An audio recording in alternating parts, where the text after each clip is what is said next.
इस कहानी की शुरुआत में हमें दिखाया जाता है कि हजारों साल बाद स्वर्ग और अर्थ मिलकर एक अराजक मोती को जन्म देते हैं, लेकिन वो मोती पैदा होते ही अच्छी और बुरी ताकतों को सोखना शुरू कर देता है। यह देखकर महागुरु अपने दो शिष्यों को उसे पकड़ने के लिए भेजते हैं, जिनमें से एक शिष्य का नाम ताइजेन होता है जो बहुत ही मोटा होता है। दूसरे शिष्य का नाम शेन होता है। वो दोनों उस मोती को पकड़ने के लिए उस पर अटैक करने लगते हैं, लेकिन वो मोती बहुत ही ताकतवर होता है, इसीलिए उन दोनों को बहुत मारता है। यह देखकर महागुरु वहाँ आते हैं और अपने जादुई मंत्र से उस मोती को कैद कर लेते हैं। फिर वो उसके दो हिस्से करते हैं, जिसमें नीला एक अच्छा मोती होता है और लाल एक बुरा मोती। इसीलिए महागुरु लाल मोती को एक श्राप देते हैं कि 3 साल बाद इस मोती पर बिजली गिरेगी, जिससे यह मोती नष्ट हो जाएगा। फिर वो उन दोनों मोतियों को संभाल कर रखने के लिए ताइजेन को देते हैं और उसे कहते हैं कि जब महाराज ली जिंग का बेटा पैदा होगा तो तुम इस अच्छे मोती को उसके बेटे की आत्मा में मिला देना, और अगर तुम इसमें कामयाब रहे तो तुम भारतीय शासक बन जाओगे। ये सुनकर ताइजेन बहुत खुश होता है, लेकिन शेन इससे काफी गुस्सा हो जाता है। इसीलिए अपना बदला लेने के लिए लिंग शेन के महल में पहुंच जाता है। वो एक षड्यंत्र रचकर स्प्लिट मोती को ताइजेन के पास से चुरा लेता है और वो डेमन मोती को भी आजाद कर देता है, जिससे वो मोती लिंग शेन की पत्नी यिन की बॉडी में समा जाता है, जिससे महारानी एक शैतान बच्चे को जन्म देती है, जिसमें आग की बहुत ही खतरनाक पावर होती है, जो पैदा होते ही पूरे गाँव को तबाह करने लग जाता है। यह देखकर मास्टर ताइजेन अपने पास से रिंग निकालते हैं और एक मंत्र बोलकर उसे नेजा को पहना देते हैं, जिससे नेजा की शक्तियाँ कम हो जाती है और उसे मारने लगते हैं। लेकिन तभी महारानी आकर नेजा को बचा लेती है और मास्टर ताइजेन से कहती है कि मेरे बेटे को कुछ मत करो, क्योंकि एक माँ अपने बेटे को मरते हुए कैसे देख सकती थी। नेजा अपनी माँ को बाइट करता है, लेकिन यिन उसे प्यार से कहती है कि डरो मत, मैं तुम्हारी माँ हूँ और मैं तुम्हारा ख्याल रखूंगी, जिससे उस शैतान बच्चे का दिल भी पिघल जाता है। तभी वहाँ गाँव वाले महाराज से कहते हैं कि इस बाल दानव का जिंदा रहना हमारे लिए अच्छा साबित नहीं होगा,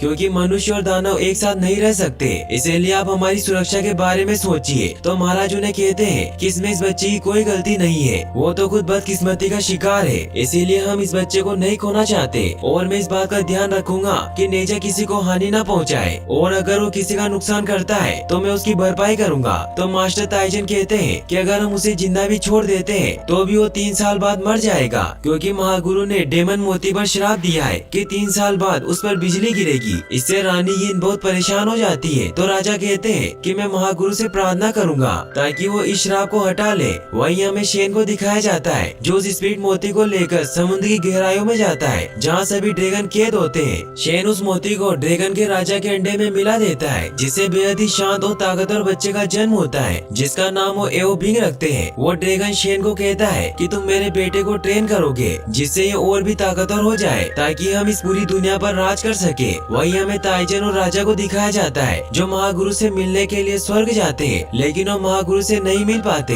क्योंकि वो बहुत बिजी थे। लेकिन वहाँ का द्वारपाल उन्हें बताता है कि स्वर्ग का दिया हुआ श्राप हटाया नहीं जा सकता। इससे महाराज काफी दुखी हो जाते हैं। ताइजेन उन्हें कहते हैं कि इंसान स्वर्ग में एक दिन से ज्यादा नहीं रुक सकते, इसीलिए हमें वापस चलना होगा। वहीं हमें नेजा को दिखाया जाता है जो 1 साल का हो चुका था, लेकिन महाराज और महारानी ने उसे अपने महल के चारों ओर फैले सुरक्षा कवच में बंद कर रखा था ताकि वो बाहर जाकर इंसानों को परेशान न कर सके। नेजा बैठा बैठा बोर हो रहा था। रानी उसके पास आती है और उसे कहती है कि आप वहाँ बैठे क्या कर रहे हो। तो नेजा कहता है कि मैं इस महल से बाहर नहीं जा सकता और आप भी मेरे साथ नहीं खेलती, मैं बोर हो रहा हूँ। तो रानी उसे समझाती है कि माँ को काम भी होता है, इसीलिए मैं आपके साथ नहीं खेल सकती, लेकिन मैं वादा करती हूँ कि आज से मैं आपके साथ खेलूंगी। इससे नेजा बहुत खुश हो जाता है। फिर वो दोनों साथ में खेलने लगते हैं, लेकिन नेजा की बॉडी बहुत ही पावरफुल होती है, जिससे रानी को खेलते वक्त चोट लग रही होती है, मगर फिर भी अपने बेटे की खुशी की वजह से उसके साथ खेल रही थी। तभी वहाँ एक सैनिक आकर रानी को बताता है कि पास वाले गांव में किसी ने हमला कर दिया है, इसीलिए आपको वहाँ चलना होगा। लेकिन इससे नेजा काफी उदास हो जाता है, मगर यिन उससे वादा करती है कि अगली बार हम और ज्यादा खेलेंगे। लेकिन नेजा उनकी बात नहीं सुनता और उदास हुआ ऊपर बैठ जाता है। रानी भी काफी उदास हो जाती है, लेकिन उन्हें वहाँ से जाना पड़ता है। वो अपने दोनों सैनिकों कहकर जाती है कि तुम नेजा का ख्याल रखना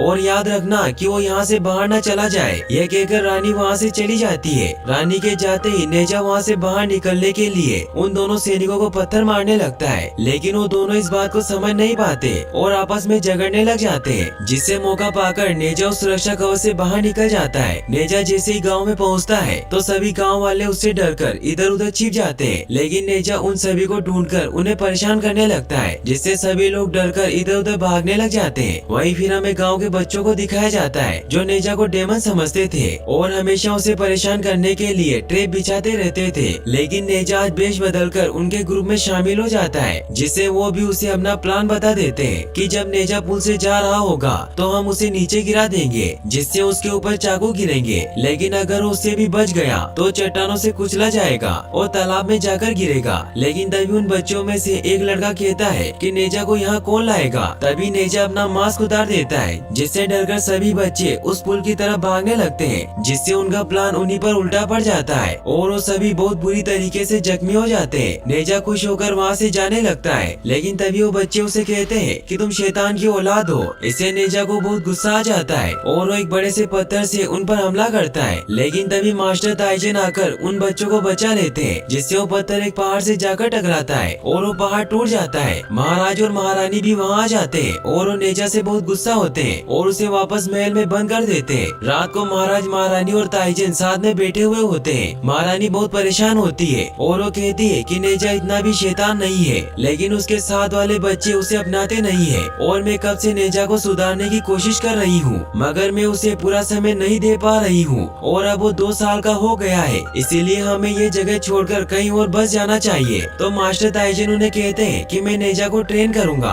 और उसे राक्षसों का संहारक बना दूंगा। महाराज उसकी बात से सहमत हो जाते हैं। फिर अगले दिन जब नेजा महल में खेल रहा होता है तब उसे बगीचे में एक मैप दिखाई देता है और वो जैसे उसे टच करता है तो उसके अंदर चला जाता है, जिससे वो मैप में बनी बहुत ही खूबसूरत जादुई दुनिया में पहुंचता है, जिसकी खूबसूरती देखकर नेजा भी हैरान रह जाता है। मास्टर ताइजन भी वहीं होते हैं और उसे एक जादुई ब्रश दिखाकर कहते हैं कि इसकी मदद से तुम सब कुछ बदल सकते हो। फिर वो उस ब्रश की मदद से जादुई ट्रैक बनाकर दुनिया की सैर करने लग जाते हैं, जिससे नेजा को काफी मजा आता है। फिर ताइजन उसे कहते हैं कि मैं तुम्हें जादू सिखाऊंगा। तो नेजा उसकी बातों पर विश्वास नहीं करता, क्योंकि उसे लगता था कि मास्टर को कुछ जादू नहीं आता, वो सिर्फ ब्रश की मदद से ही जादू कर सकते हैं। तो मास्टर उसे अपने जादू का नमूना दिखाते हैं, जिसमें वो इल्यूजन क्रिएट करते हैं, जिससे नेजा को ऐसा लगता है कि सब असली है, लेकिन असल में एक जलावा होता है। लेकिन नेजा इससे काफी खुश होता है और वो मास्टर को जादू सिखाने को कहता है। तो ताइजन उसे कहते हैं कि तुम्हें इसे सीखने के लिए बहुत मेहनत करनी होगी। फिर उसके कान में एक मंत्र बोलते हैं। नेजा उस मंत्र की मदद से इल्यूजन क्रिएट करने लगता है, लेकिन उससे नहीं होता। यह देखकर ताइजन बहुत खुश होता है और वो मन ही मन में कहता है कि मुझे इसे सीखने में 6 महीने लग गए, तो ये बच्चा क्या सीखेगा। वहीं फिर हमें दिखाया जाता है कि ताइजन वहीं सो रहे होते हैं। तभी रानी उनके पास आती है और उन्हें कहती है कि मुझे अपने बेटे से मिलना है। तो ताइजन उसे कहते हैं कि मैं उसे जादू सिखा रहा था और वो यहीं पर था, लेकिन नेजा वहाँ नहीं होता। तो रानी को तालाब में नेजा की बॉडी दिखाई देती है। यह देखकर वो काफी परेशान हो जाते हैं। ताइजन जल्दी से जाकर नेजा की बॉडी को बाहर निकाल कर लाते हैं। तभी उन्हें पता चलता है कि वो तो नेजा का इल्यूजन होता है, क्योंकि अब उसने उस जादू में महारत हासिल कर ली थी। ताइजन भी इससे काफी हैरान होते हैं, क्योंकि वो भी जानवरों को जादू से बदल नहीं सकते थे। इसीलिए वो नेजा को कहते हैं कि तुमने ये कैसे किया, लेकिन नेजा उन्हें नहीं सिखाता और उन्हें परेशान करने लगता है। तभी महाराज और महारानी भी वहाँ आ जाते हैं और वो ताइजन की मदद करते हैं। फिर ताइजन नेजा को कहते हैं कि तुम अपने घुटने झुकाओ, मैं तुम्हें सब सिखाऊंगा कि लोगों की दानवों से रक्षा कैसे करे। तो नेजा कहता है कि मुझे कुछ नहीं सीखना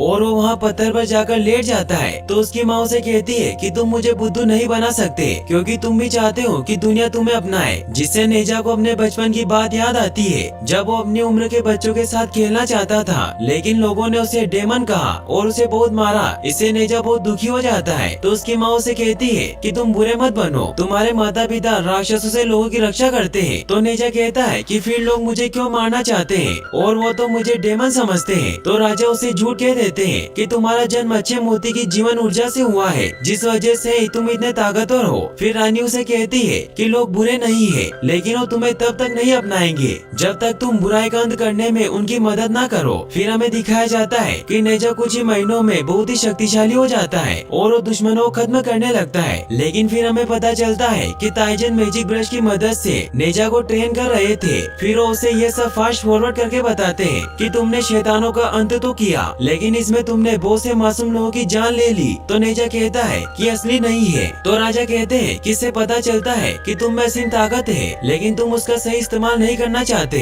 इसीलिए वो मास्टर को उससे जादुई भाला वापस लेने को कहते हैं। तो नेजा भी मास्टर की जेब में वो भाला रख देता है, लेकिन वो वहाँ से जादुई ब्रश निकाल लेता है और वो वहाँ से निकल जाता है। वहीं हमें दिखाया जाता है कि एक राक्षस समुद्र से निकलकर एक घर की तरफ आता है और वो वहाँ एक कुत्ते को खाने लगता है। लेकिन तभी नेजा वहाँ पहुँच जाता है और उस राक्षस को कहता है कि इस कुत्ते को छोड़ दो, लेकिन वो उसकी नहीं सुनता। तो नेजा उसे बहुत मारता है, लेकिन फिर वो राक्षस पानी में चेंज होकर वहाँ से भागने लगता है। नेजा उसका पीछा करता है और आग से उस पर अटैक करता है, जिससे पूरे गाँव में तबाही मच जाती है। वही रास्ते में वो राक्षस एक छोटी लड़की को उठाकर अपने साथ पानी में लेकर जाने लगता है और वो नेजा को कहता है कि समुद्र में मुझे कोई नहीं पकड़ सकता। लेकिन तभी वहाँ बिंग आकर सारा पानी बर्फ बना देता है। बिंग वही होता है जिसे शेन ने स्पीड मोती से बनाया था। बिंग उस राक्षस को बहुत मारता है और उस लड़की को बचा लेता है, लेकिन ये बात नेजा को बर्दाश्त नहीं होती क्योंकि वो खुद ही उस लड़की को बचाना चाहता था। इसीलिए वो उस लड़की को वापस उस राक्षस के हवाले कर देता है ताकि वो खुद ही उस लड़की को बचाए। और फिर वो बिंग को मारने लग जाता है, जिससे बिंग को भी पता चल जाता है कि वो कोई साधारण लड़का नहीं है। इसीलिए उन दोनों के बीच फाइट होने लग जाती है और नेजा बिंग का नकाब भी हटा देता है, जिससे उसे पता चल जाता है कि वो एक ड्रैगन है क्योंकि उसके सर पर सींग होते हैं। फिर वापस से उन दोनों में फाइट होने लग जाती है। ये देखकर वो राक्षस भी अपने पत्थर बनाने वाले बुलबुलों से उन पर हमला करता है, लेकिन नेजा को ये बात पता नहीं होती और वो एक बुलबुले को छू लेता है, जिससे उसका हाथ पत्थर का बन जाता है और वो राक्षस उस लड़की को कच्चा ही निकल जाता है। ये देखकर बिंग बहुत ही फास्ट उन बुलबुलों से बचता हुआ राक्षस के पेट पर वार करता है, जिससे वो बच्ची बाहर आ जाती है। लेकिन उसके जहर की वजह से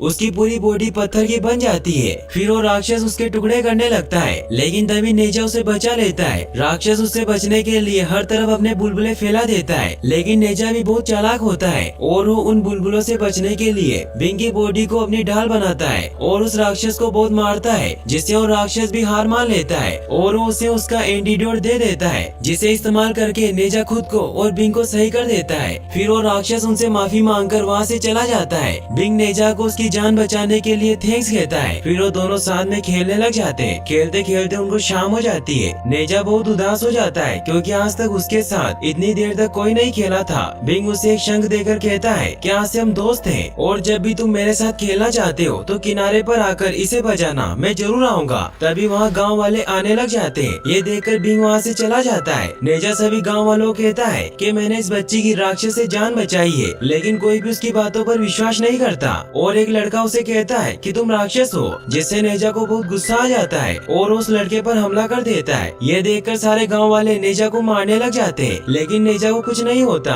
और उन सभी लोगों को मारने लग जाता है। तभी ताइजन वहाँ आकर नेजा को पकड़ लेते हैं। वहीं बिंग ड्रैगन महल जाता है, जहाँ वो अपने मास्टर शेन को कहता है कि मैंने आज का अभ्यास पूरा कर लिया और मैंने एक दोस्त भी बनाया है जिसका नाम नेजा है। ये सुनकर शेन बहुत गुस्सा हो जाता है और उसे कहता है कि वो तुम्हारा दोस्त नहीं है बल्कि दुश्मन है, क्योंकि वो डेमन मोती से पैदा हुआ है, इसीलिए तुम्हें उसे हराना होगा। तो बिंग शेन से कहता है कि क्या और कोई रास्ता नहीं है, क्योंकि नेजा ने उसकी जान बचाई थी, इसीलिए वो नेजा को नुकसान नहीं पहुंचाना चाहता था। तो बिंग के पिता ड्रैगन किंग उसे कहते हैं कि गॉड ने हमें कई सालों से यहाँ कैद किया हुआ है और तुम ही हमारी आखिरी उम्मीद हो जिससे हम यहाँ से आजाद हो सकते हैं, इसीलिए तुम अपनी दोस्ती को छोड़कर अपने प्लेन पर ध्यान दो। वहीं हमें नेजा को दिखाया जाता है जो अपने माता पिता से बहुत नाराज होता है क्योंकि उसे लगता था कि उसे प्यार नहीं करते। तभी महाराज और महारानी उसके पास आते हैं। यिन उसे कहती है कि 10 दिन बाद तुम्हारा जन्मदिन है और सभी गांव वाले तुम्हें बधाई देने आएंगे। तो नेजा उसे कहता है कि वो मेरे पैदा होने से खुश नहीं है तो मुझे बधाई देने क्या आएंगे। तो राजा उसे कहते हैं कि वो तुम्हें बधाई देने जरूर आएंगे क्योंकि उन्हें पता चल गया है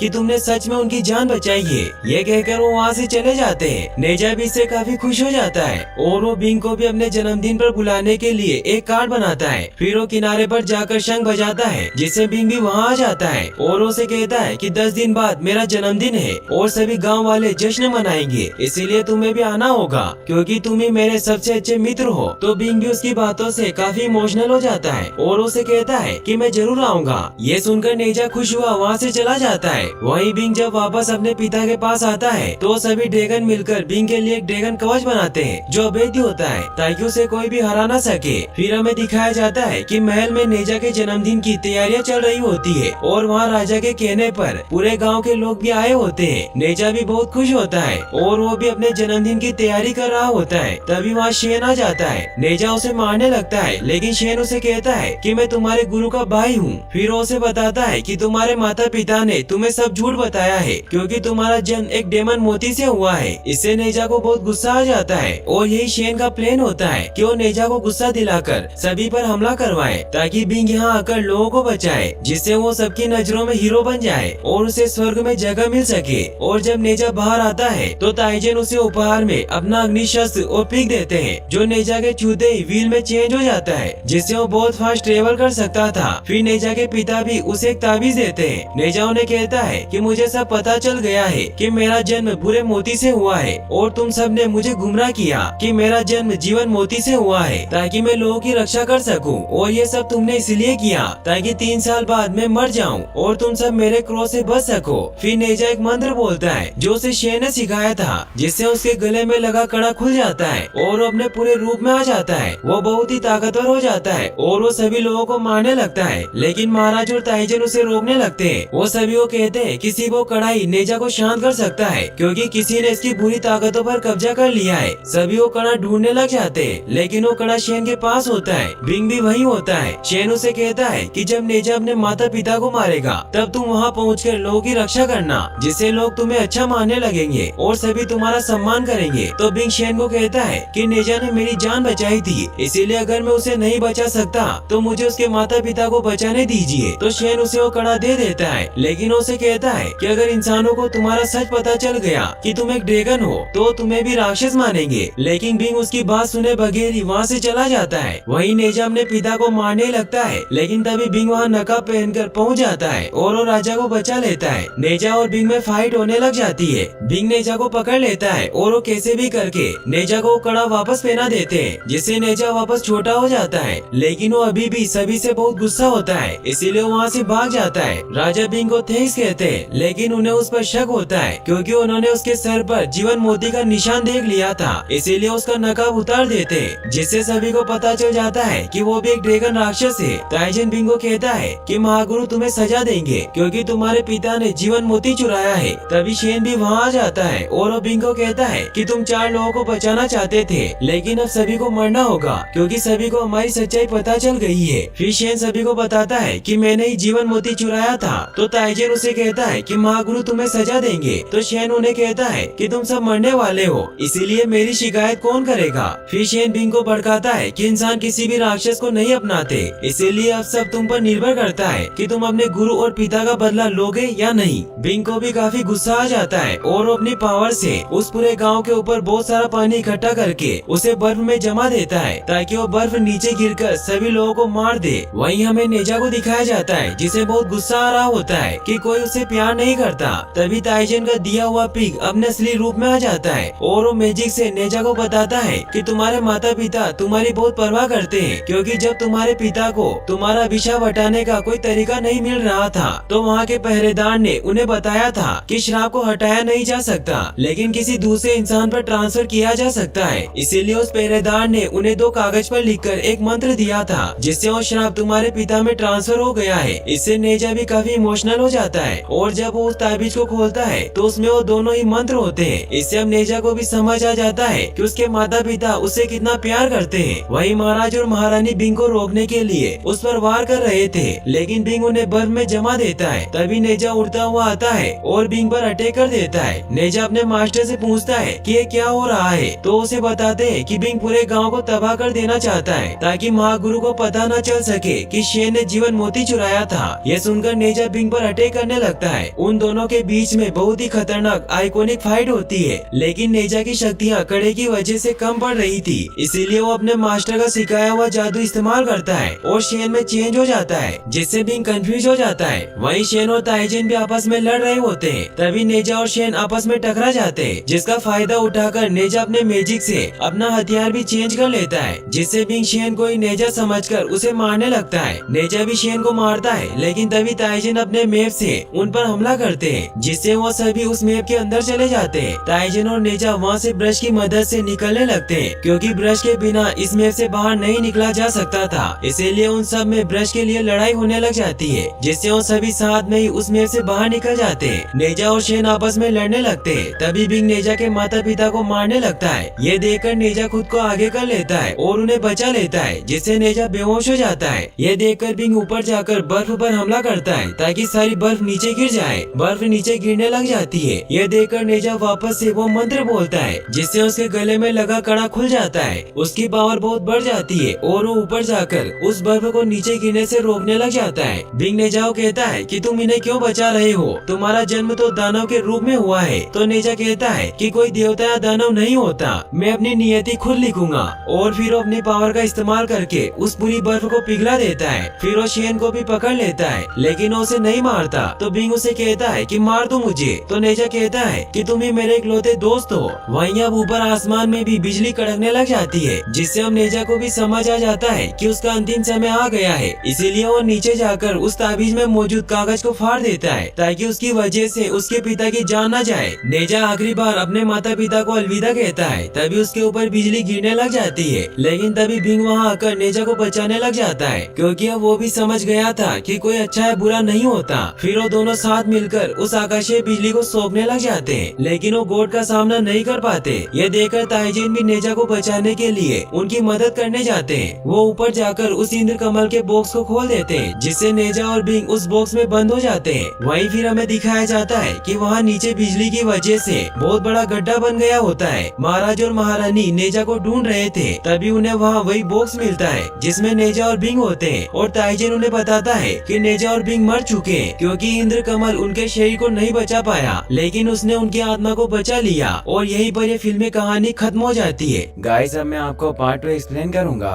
इस कहानी की शुरुआत में हमें एक बाइक रेसिंग को दिखाया जाता है, जिसमें यू जियांग नाम का लड़का उस रेस को जीतने की काफी कोशिश करता है, क्योंकि सबसे आगे एक बाइक रेसर थी जिसका नाम डॉक्टर सुजू था। यू जियांग अपने खतरनाक स्टंट से उस रेस को जीत लेता है। सभी उसका स्टंट देखकर बहुत हैरान होते हैं। तभी काशा नाम की लड़की उसके पास आती है, क्योंकि उसकी काफी अच्छी दोस्त थी। वो उसे कहती है कि तुम्हें इतने खतरनाक स्टंट नहीं करने चाहिए। तभी एक मास्क में जियांग के पास आता है और उसे कहता है कि तुम मेरी बाइक सही कर दो, लेकिन जियांग उसकी बातों पर ध्यान नहीं देता और वहाँ से चला जाता है। वहीं फिर हमें दिखाया जाता है कि जियांग डुंगाई शहर में रहता है, जहाँ पानी की बहुत कमी थी, इसीलिए लोग वहाँ बूंद बूंद पानी के लिए तरसते थे, क्योंकि यहाँ के सारे पानी को डी गैंग का बॉस एओ गुआंग कंट्रोल करता था, जो कि असल में ड्रैगन किंग है। यू जियांग एक कोरियर कंपनी में काम करता है, लेकिन वो कोरियर कंपनी नकली थी, क्योंकि वो इलीगल पार्सल को डिलीवर किया करते थे। आज जियांग को एक सीक्रेट पार्सल डिलीवर करने के लिए डी गैंग के इलाके में भेजा गया है। जियांग वहाँ पहुंचकर पार्सल को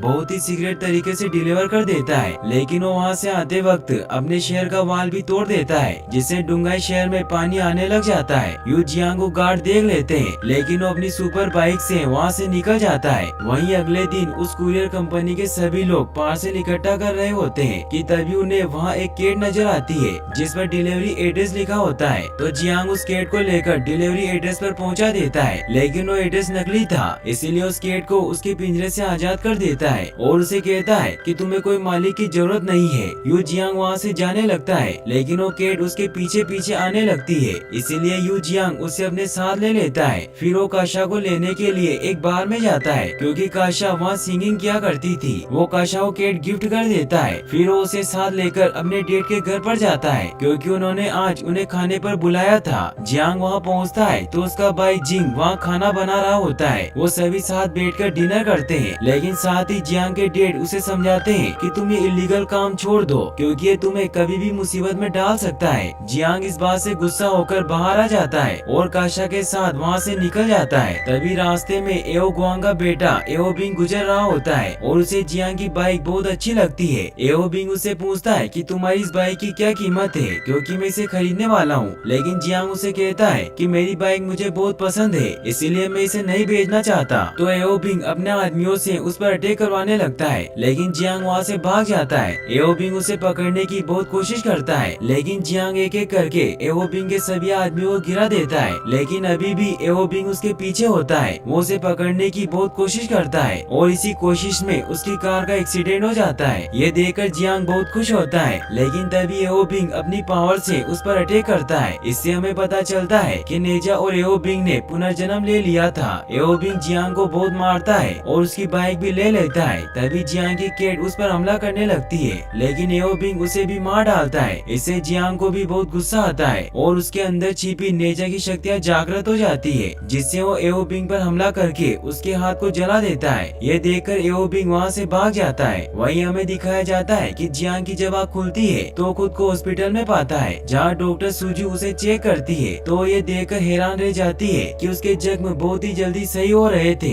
तभी जियांग को काशा के बारे में याद आता है और जब वो उसके पास जाता है तो वो देखता है कि काशा का एक पैर कट गया है। इससे वो बहुत दुखी होता है। डॉक्टर उसे बताती है कि काशा का एक पैर कुचल दिया गया था, इसीलिए हमें उसका पैर काटना पड़ा। इससे जियांग को एओ बिंग पर बहुत गुस्सा आता है और उसे बदला लेने के लिए जाने लगता है। लेकिन तभी डी दल का लीडर एओ गुआंग अपने बहुत सारे आदमियों के साथ वहाँ आता है और जियांग को कहता है कि मैं अपने बेटे की तरफ से तुमसे माफी मांगने आया हूँ, और फिर उसकी बाइक भी लौटा देता है। साथ ही उसे बहुत सारे पैसे भी देता है। लेकिन जियांग उसे कहता है कि अगर तुम्हें माफी मांगनी है तो अपने बेटे का पैर काट दो। ये कहकर वो वहाँ से बाइक लेकर चला जाता है। जियांग का भाई उसे समझाने के लिए उसके पीछे जाता है। वहीं ड्रैगन किंग को जियांग पर बहुत गुस्सा आता है और वो अपने असिस्टेंट को कहता है कि जियांग को खत्म कर दो ताकि वो मेरे लिए हमेशा की तरह इस जन्म में भी खतरा न बन सके। वहीं जियांग का भाई उसके पास आता है और उसे समझाने लगता है कि हम उनका कुछ नहीं बिगाड़ सकते। तभी दो मॉन्स्टर उन पर हमला करने आ जाते हैं। वो जियांग के भाई की कार को नीचे धकेल देते हैं, जिससे जब जियांग उसे बचाने जाता है तो उस पर हमला करते हैं। लेकिन जियांग किसी तरह अपने भाई को बचाकर अपनी बाइक पर बिठा लेता है। लेकिन तभी आगे रास्ता खत्म हो जाता है। लेकिन जियांग फुल स्पीड में उस पहाड़ से दूसरी तरफ बाइक जंप करवा देता है, जिससे वो दूसरी तरफ जाकर गिर जाते हैं। तभी वहाँ वो दोनों राक्षस भी आ जाते हैं और वो जियांग को पकड़कर उसे मारने लगते हैं। लेकिन तभी जियांग की शक्तियाँ जागृत हो जाती है, जिससे वो दोनों राक्षस मारे जाते हैं। लेकिन उनमें से एक राक्षस बच जाता है जो जियांग को मारने लगता है। लेकिन तभी वहाँ मास्क मैन आकर उसे बचा लेता है। जियांग उसे पूछता है कि तुम कौन हो और तुम मुझे नेजा क्यों बुला रहे हो। तो मास्क मैन उसे कहता है कि अगर तुम्हें इसका जवाब जानना है तो मेरे अड्डे पर आ जाना।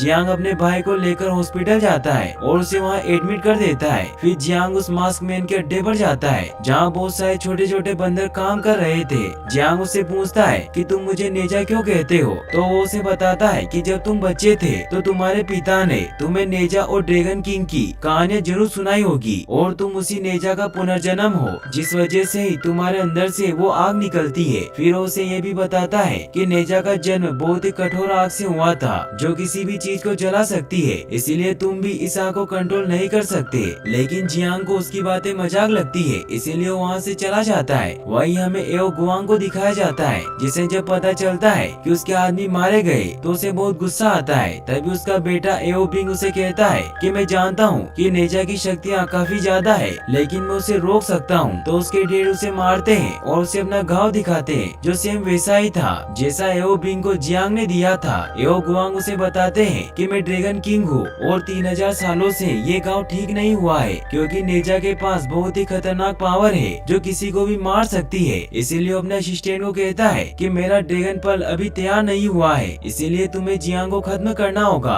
जिससे पहले कि वो अपनी शक्तियों पर काबू कर ले। वहीं हमें जियांग को दिखाया जाता है जो जब अपनी बाइक को सही कर रहा होता है कि तभी उसे विजन्स आने लग जाते हैं, जिसकी वजह से उसकी बॉडी में आग लग जाती है। इसीलिए वो वापस उस मास्क मैन के पास जाता है और उसे कहता है कि क्या तुम मुझे आग पर कंट्रोल करना सिखा सकते हो। तो मास्क मैन उसे कहता है कि मैं तुम्हें सिखा तो दूंगा, लेकिन उसके बदले में तुम्हें मेरी बाइक सही करनी होगी। तो जियांग भी मान जाता है। फिर मास्क मैन उसे गैराज में लेकर जाता है जहाँ वो उसे बताता है कि तुम अग्नि देवता के साथ पैदा हुए थे, लेकिन तुम एक इंसान हो, इसीलिए तुम्हें इस आग को केंद्रित करने के लिए लोहे की जरूरत है, और अगर तुम लोहे का इस्तेमाल नहीं करोगे तो तुम्हारी पूरी बॉडी जल जाएगी। इसीलिए जियांग अपने लिए एक आयरन सूट बनाने की कोशिश करने लगता है। साथ ही वो मास्क वाला आदमी उसे ये भी बताता है कि जब तुम आग पर महारत हासिल कर लोगे तो तुम समुद्र और हवा में जीवित रह सकते हो। जियांग काफी मेहनत करने लगता है और मास्क मैन उसे लड़ना सिखाता है। जियांग अपने लिए सूट भी बना रहा होता है और साथ ही वो मास्क मैन की बाइक भी सही कर रहा था।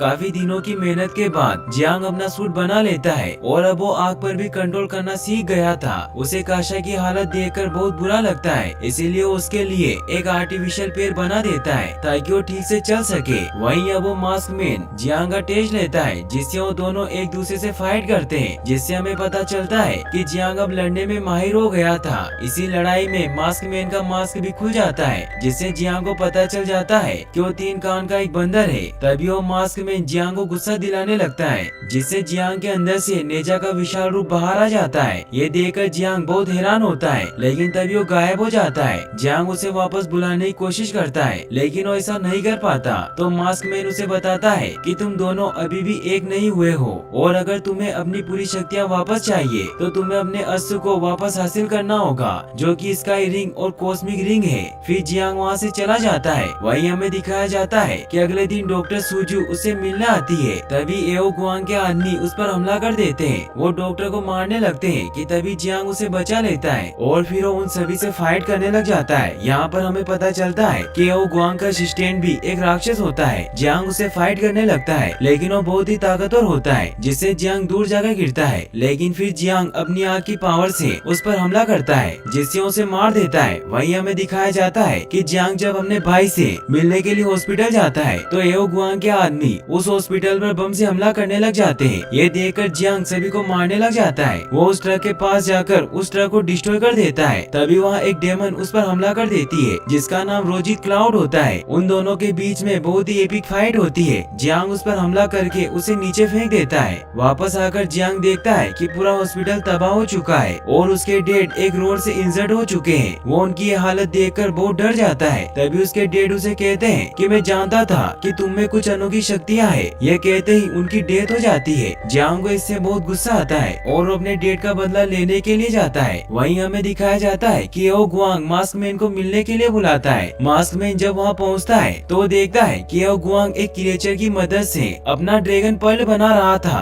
क्योंकि उसने उस क्रिएचर के बच्चे को पकड़ रखा था। ड्रैगन किंग उसे कहता है कि तुमने ही जियांग को ट्रेन किया है, इसीलिए वो रोसी से उस पर हमला करवा देता है और उसे रिबन में कैद कर लेता है। तभी वहाँ जियांग आ जाता है, जो ड्रैगन किंग के सभी गार्ड्स को मार देता है। लेकिन तभी एओ गुआंग उसे भी रिबन से पकड़ लेता है। जियांग अपनी आग की शक्तियों का इस्तेमाल करता है, जिससे वो रिबन भी उसे कैद नहीं कर पाता। ये देखकर ड्रैगन किंग अपने सभी साथियों को वहाँ से चलने को कहता है, क्योंकि अभी उसका ड्रैगन पर्ल तैयार नहीं हुआ था। तभी एओ बिंग अपने डेड से कहता है कि मैं जियांग को रोक लूंगा। तो ड्रैगन किंग भी मान जाता है और उसे कहता है कि मुझे शर्मिंदा मत करना। ये कहकर वो वहाँ से चला जाता है। फिर एओ बिंग और नेजा में बहुत ही एपिक फाइट होती है। नेजा एओ बिंग पर बहुत भारी पड़ रहा था, इसलिए एओ बिंग अपने ड्रैगन के रूप में आ जाता है। लेकिन फिर नेजा को उस पर बहुत गुस्सा आता है, जिससे उसे बहुत मारता है और उसकी रीढ़ की हड्डी तोड़ देता है, जिससे एओ बिंग वहीं मर जाता है। लेकिन तभी रोजी क्लाउड नेजा पर अटैक करने लगती है। लेकिन तभी मास्क मैन उसे पकड़ लेता है। तो नेजा को कहती है कि तुम एक बुरे प्राणी हो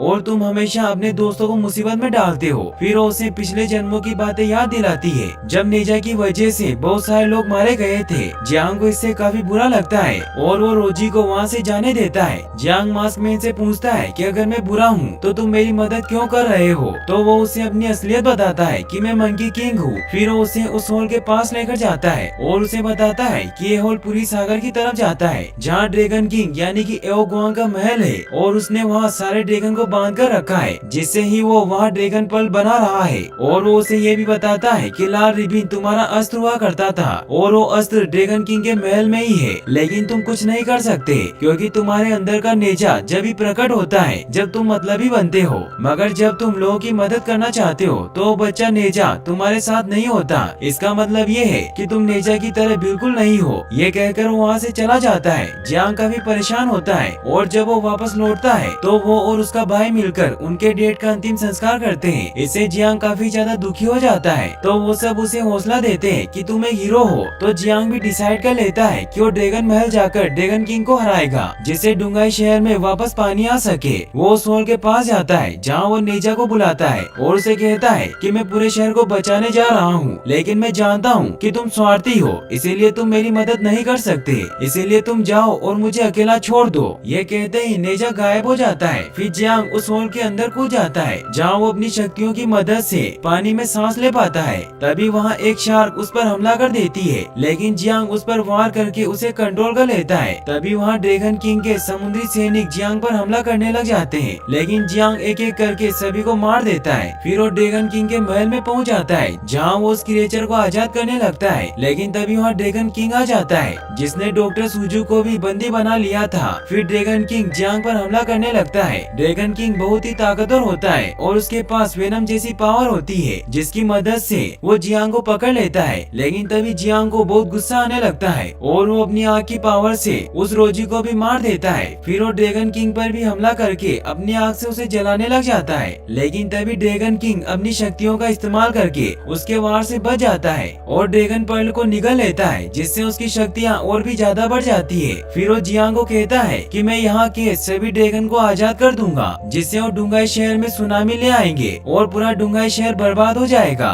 वो वहाँ के सारे ड्रैगन को आजाद करने लग जाता है। जियांग रिबन की मदद से उसे रोकने की कोशिश करता है, मगर वो रिबन ही टूट जाता है, जिससे सारे ड्रैगन आजाद हो जाते हैं। ड्रैगन डुंगाई शहर में आकर सुनामी लाने लग जाते हैं। वहीं सुजू देखती है कि जियांग काफी बुरी तरीके से जख्मी हो चुका है और उसका सूट भी अब टूट चुका था। तभी ड्रैगन किंग उसके पास आता है और उसे कहता है कि तुम सिर्फ एक इंसान हो। ये कहकर वो उसे इंजर्ड कर देता है। वहीं डुंगाई शहर सुनामी की वजह से डूबने लग जाता है। जियांग बिना सूट के ही अपनी आग की पावर को जागृत कर लेता है, जिससे ड्रैगन किंग का फाइनली अंत हो जाता है। लेकिन इससे नेजा की बॉडी भी काफी जल जाती है, क्योंकि उसने बिना सूट के अपनी पावर का इस्तेमाल किया था। ये देखकर सुजू काफी डर जाती है। वहीं ड्रैगन डुंगाई शहर के चारों तरफ बड़ी सी लहर बना देते हैं, ताकि वो डुंगाई शहर को पूरी तरीके से नष्ट कर सके। वहीं हमें दिखाया जाता है कि जियांग को नेजा दिखाई देता है। जियांग नेजा को कहता है कि तुम्हें डुंगाई शहर को बचाना ही होगा, इसके लिए तुम्हें अपने दूसरे अवतार को ढूंढना होगा। लेकिन तभी नेजा की शक्तियों से वो रिबन वापस बन जाता है। नेजा जियांग को पूरी तरीके से सही कर देता है और उसके लिए एक नया सूट बना देता है, जिससे अब उसे उसका अस्त्र भी मिल जाता है, जो कि वही रेड रिबन होता है। वो उस रिबन की मदद से उन सारे ड्रैगन को फिर से पकड़ लेता है और उन्हें मार डालता है, जिससे अब डुंगाई शहर में बारिश होने लग जाती है। जियांग और सुजू बाहर आ जाते हैं। जियांग मंकी किंग को बताता है कि मुझे मेरा अस्त्र वापस मिल गया और मैं पूरी तरीके से नेजा बन चुका हूँ। फिर वो बाइक लेकर वहाँ से चला जाता है। वहीं फिर हमें दिखाया जाता है कि डुंगाई शहर में अब सब खुशी से रहने लग गए हैं और यहीं पर ये मूवी एंड हो जाती है। और गाइस, अगर आप ऐसी और वीडियोस देखना चाहते हो तो डिस्क्रिप्शन में दी गई लिंक पर क्लिक करके वॉच कर सकते हो। और वीडियो को लाइक और चैनल को सब्सक्राइब करने के लिए आपका तहे दिल से शुक्रिया। Thanks for watching.